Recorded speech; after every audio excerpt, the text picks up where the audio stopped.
આજથી 2 દિવસ પહેલાં મને થયું કે ચાલો અંબાજી દર્શન માટે જઈએ, માતાજીના દર્શન કરીએ અને ત્યાંના અદ્ભુત નજારાઓને નિહાળીએ. મેં તાત્કાલિક ધોરણે બસ બુક કરી અને હું અને મારો ફ્રેન્ડ અમે લોકો દર્શન માટે નીકળી ગયા. બસ અમારી 11:30 વાગે હતી, બટ આવી રાત્રે 1 વાગે. પણ જ્યારે સવારે અમે આ નજારા જોયા ને, તો એ રાતનો જે અમને ગુસ્સો હતો કે આટલું લેટ થયું, સાથે જે ડ્રાઈવરે અમારી સાથે બદતમીજી કરી હતી, એ બધું જ અમે અહીંયા આગળ ભૂલી ગયા અને આ સુંદર સુંદર નજારાઓને અમે માણવા લાગ્યા. ખરેખર ખૂબ જ સુંદર અને બહુ જ અદ્ભુત આ નજારા હતા, જે અમે અમારા જીવનમાં હંમેશા લાઈફ ટાઈમ યાદ રાખીશું. Hello, good morning. સ્વાગત છે ભાઈ આપ સૌનું એક નવા વિડીયોમાં. તો અત્યારે હું બનાસકાંઠા જિલ્લામાં છું. આપ સૌનું બનાસકાંઠામાં સ્વાગત છે. અને આજે આપણે અહીંયા આગળ આવ્યા છે અંબે માના દર્શન માટે. તો હાલ અત્યારે હું અંબાજીમાં છું અને કાલે રાત્રે 11:30 વાગે આપણી બસ હતી. તો વડોદરાથી અંબાજી અમે લોકો આવ્યા, બટ જે બસ છે એ 11:30ના બદલે 1 વાગે આવી. તો સવારે લગભગ અમે અહીંયા 6 વાગે આવ્યા. અત્યારે 7 વાગ્યા છે. અહીંયા આગળ આવીને અમે એક આ રૂમ લીધી. તો જે રૂમ છે એ અમને 200 રૂપિયામાં પડી છે અહીંયા આગળ. તો 200 રૂપિયામાં 6 વાગ્યાથી લઈ અને 12 વાગ્યા સુધી છે, જે નાવા ધોવા ફ્રેશ થવા માટે. અને બિલકુલ મંદિરની પાસે જ આ રૂમ રાખેલી છે. એકદમ ડિસન્ટ રૂમ છે. અહીંયા આગળ તમે જોઈ શકો છો, એક બેડ છે, ડબલ બેડ, એક નાનું એવું ટીવી છે, એક અલમારી છે, ફેન અને વોશરૂમ. તો સારી એવી વ્યવસ્થા છે અહીંયા આગળ અને બિલકુલ મંદિરની પાસે છે. તો અમે વિચાર્યું કે અહીંયા નજદીકમાં લઈએ, અહીંયાથી તૈયાર થઈ અને સીધા દર્શન માટે જઈએ.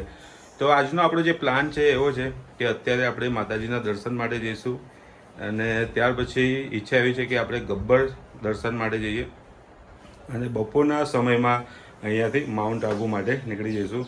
તો અંબાજીમાં જે હું રોકાવાનો છું, હું અને મારો ફ્રેન્ડ, અમે 2 લોકો અહીંયા આગળ છે.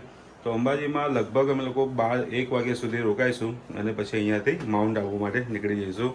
તો આ જે બ્લોગ છે આમાં તમને અહીં આગળ અંબાજી જે બજાર છે એ જોવા મળશે, ગબ્બર જોવા મળશે, કેમ કે ઓફકોર્સ મંદિરની અંદર મોબાઈલ કે કેમેરો લઈ જવા દેતા નથી, તો ત્યાંનું શૂટિંગ તો નહીં થાય. બટ હા, પાછળની સાઈડ જઈ અને જ્યારે અમે બજારમાં ફરતા હોઈશું ત્યારે હું તમને મંદિર જરૂરથી બતાવીશ. તો ચાલો આજના વિડીયોની શરૂઆત કરીએ. તો મંદિરમાં ખૂબ જ સરસ એવા દર્શન કરી અને નાસ્તો કર્યા પછી અત્યારે અમે લોકો જે છે એ બજારમાં ફરવા માટે આવી ગયા છે અને બજારો ખૂબ જ સારા એવા સજ્જ થઈ ગયા છે, તમે જોઈ શકો છો.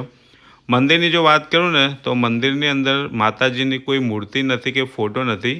અહીંયા માતાજીના શ્રી યંત્રની પૂજા થાય છે અને ખૂબ જ સુંદર એવું મંદિર છે અને ખૂબ જ મોટો વિશાળ, આગળ તમે જોશો તો ચાંચર ચોક તમને જોવા મળે છે. બીજું કે તમે જ્યારે મંદિરની અંદર જાઓ છો ને, તો ત્યાં આગળ ફ્રીમાં તમને લોકર આપે છે, જેની અંદર તમે તમારો મોબાઈલ ફોન જેટલા પણ હોય એ અંદર મૂકી શકો છો. એક બેગ આપે છે જેની અંદર તમે તમારા જૂતા ચપ્પલ મૂકી શકો. એવી ખૂબ જ સારી એવી વ્યવસ્થા છે. બાકી આ અંબાજી મંદિરની બિલકુલ બાજુમાં આવેલો આ બજાર છે અને બહુ જ ભવ્ય બજાર છે. તમે જુઓ, ખૂબ જ સારી એવી વસ્તુઓ અહીંયા આગળ મળે છે. રમકડા ખિલોનાથી લઈ અને તમને જે વસ્તુ જોઈએ ને બધી જ વસ્તુઓ અહીંયા આગળ મળી જાય છે. અને મેં જોયું છે કે અહીંયા આગળ મોસ્ટલી તમે જ્યારે જાઓ ને, તો બધી જ દુકાનોમાં જે ભાવ છે એ સેમ જ હોય છે, એટલો બધો કંઈ ડિફરન્ટ હોતો નથી. એટલે આ લોકોનું જે યુનિયન છે એ એવું છે કે તમે કોઈ બી જગ્યાએ ભાવતાલ ના કરી શકો. સેમ અહીંયા આગળ ભાવ રાખે છે આ લોકો.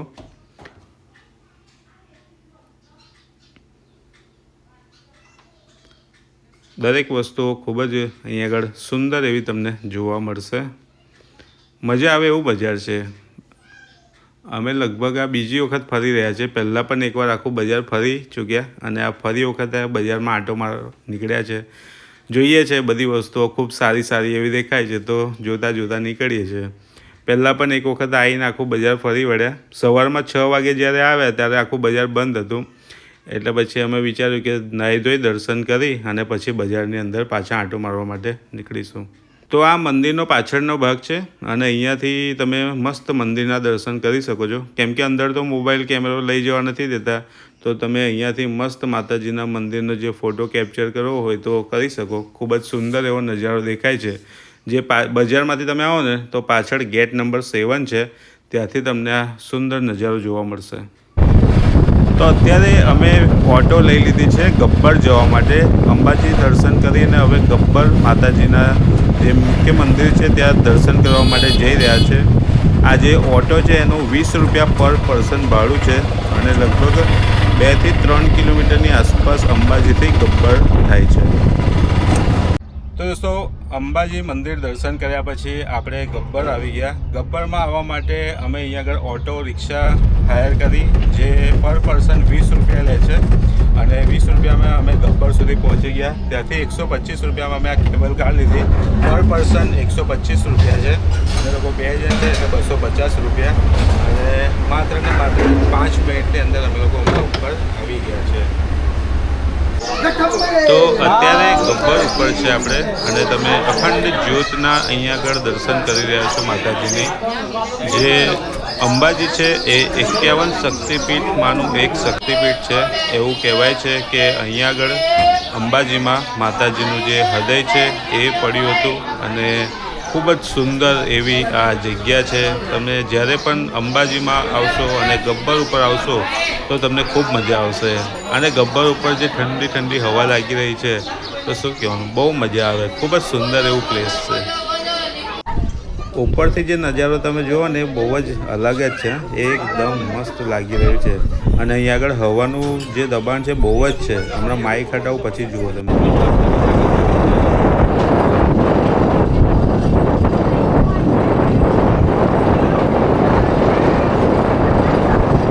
તો દર્શન કરીને હવે આપણે નીકળી ગયા છે, અને અહીંયાથી તમે ગબ્બરનો નજારો જોઈ શકો છો, કેટલો જબરજસ્ત લાગે છે. અને હા, નીચે જે તમે નાના નાના મંદિર જોઈ રહ્યા છો એ બધા 51 શક્તિપીઠ છે. એટલે તમે જ્યારે ગબ્બર આવો છો અને તમારે 51 શક્તિપીઠની પરિક્રમા કરવી હોય ગબ્બર, તો તમે અહીંયા આગળ કરી અને 51 જે શક્તિપીઠ છે એના દર્શન તમે અહીંયા આગળ કરી શકો છો. ગબ્બરમાં જે ઉડન ખટોલા છે એની જો હાઇટની વાત કરવામાં આવે ને તો 350 મીટર છે. 350 મીટર તમને નીચેથી ઉપર જવામાં માત્ર 2 મિનિટ લાગે છે. તો જો તમે સીડી ચડીને જવા માંગો ને તો 1050 જેવી રીતે મેં કીધું, અને તમે બાય કેબલ કાર જવા માંગો તો 350 મીટર, અને માત્ર 2 થી 3 મિનિટની અંદર તમે ઉપર આરામથી પહોંચી જઈ ખૂબ જ સુંદર રીતે અખંડ જ્યોતના દર્શન કરી અને આવી શકો છો. જે અંબાજી મંદિર છે ત્યાં આગળ માતાજીની કોઈ મૂર્તિ કે છબી નથી. ત્યાં આગળ માતાજીના મંદિરમાં તમને શ્રી યંત્ર ત્યાં આગળ પૂજા થાય છે માતાજીના મંદિરમાં. અને તમે જ્યારે ગબ્બર ઉપર આવો છો તો અહીંયા આગળ માતાજીની અખંડ જ્યોત છે, માતાજીની મૂર્તિના પણ તમને દર્શન થાય છે. તો બંને જે પ્લેસ છે એ ખૂબ જ સુંદર અને ખૂબ જ આસ્થા સાથે જોડાયેલા છે.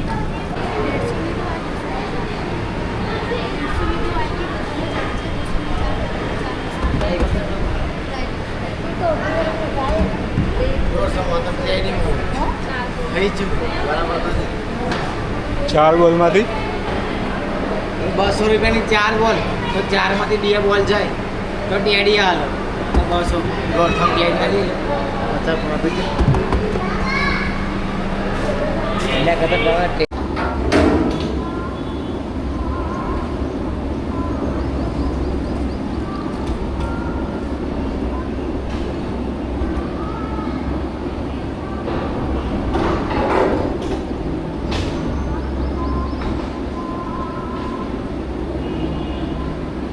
તો દર્શન કરી અને હવે અત્યારે હું નીચે આવી ગયો છું, અને ખૂબ જ સારા એવા દર્શન થયા. જોઈ તો મેં તમને જણાવ્યું કે અહીંયા આગળ માતાજીની અખંડ જ્યોતના દર્શન થાય છે તમને. અહીંયા આગળ ભગવાન શ્રી કૃષ્ણની જે ચૌલ ક્રિયા છે એનો પણ ઇતિહાસ જોડાયેલો છે. ભગવાન શ્રી રામજી જ્યારે માતા સીતાજી જ્યારે રાવણ ઉઠાઈને જાય છે, અને ત્યારે એવું કહેવાય છે કે અહીંયા આગળ એમને તપસ્યા કરી છે, અને એમને અહીંયાથી જે અજય બાણ છે એ પણ માતાજીએ આપેલું, એવો પણ એક ઇતિહાસ છે. ખૂબ જ પવિત્ર એવી જગ્યા છે, અને દર્શન કરી અને ખૂબ મજા આવી અમને.